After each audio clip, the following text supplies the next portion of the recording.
Why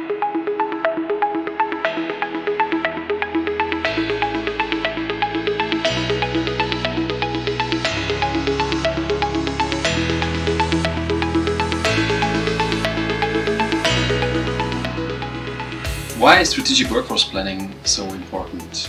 In times of accelerating technological development, we have more and more volatility and uncertainty in the markets. That means the surrounding of companies is changing ever faster and becomes very unpredictable. So it is crucial for companies to keep track of possible developments and also to shape their workforce in a way that allows to meet that change. And that's exactly what strategic workforce planning is trying to do.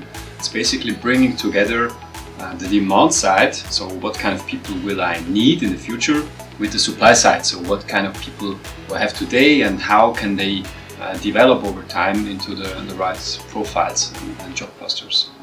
And so with HR Match we have the leanest possible way to get started with strategic workforce planning. We have poured our decade of experience and knowledge into this tool, and we have really simplified it to the most essential aspects of strategic workforce planning. And that's why it works especially also for smaller and mid-sized companies that face the same challenges than the big ones. You start by defining the job clusters that you have in your company. So what kind of jobs do you have, and also the locations. So where is your company located geographically if you have different sites. Then in the second step, you can fill in your initial data, and that gives you the starting point of the simulation. And that's the third step, where you can do a scenario analysis, which means you can explore with different assumptions how the demand and the supply develops. So for instance, you can say, in this job cluster, I have a volume driver, like the number of customers is driving the capacity that I need, and it's going up over time. That's one scenario. And then you look at the supply side and you see, oh, but we have a retirement wave in the same job cluster, so that means we need to hire a lot of people or we need to move them internally from another job cluster there. So that's the kind of scenario analysis you do, and this gives you a nice transparency over the risks that you are facing.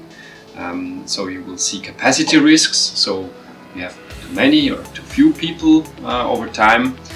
You will see qualification risks. For instance, do you have too many development steps that people need to make in short time? And we also have then age risks.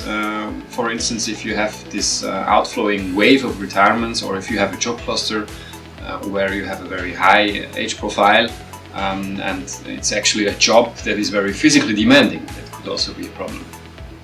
And so with this overview over the risks, the last step is then to define the measures. So you say to fill some of the gaps, you hire some more people from the labor market, or in another job cluster you decide to create a new internal motion path, to say I train people to move from one job cluster to the other, so they can do the new job and fill a gap that is there in the moment. So you can basically try out an HR decision in the model, simulate and see if it really solves all the problems or if it creates new problems, and you can then decide if that's the right decision or if you need to refine it even further. Go to our website at dynaplan.com to see more information about strategic workforce planning.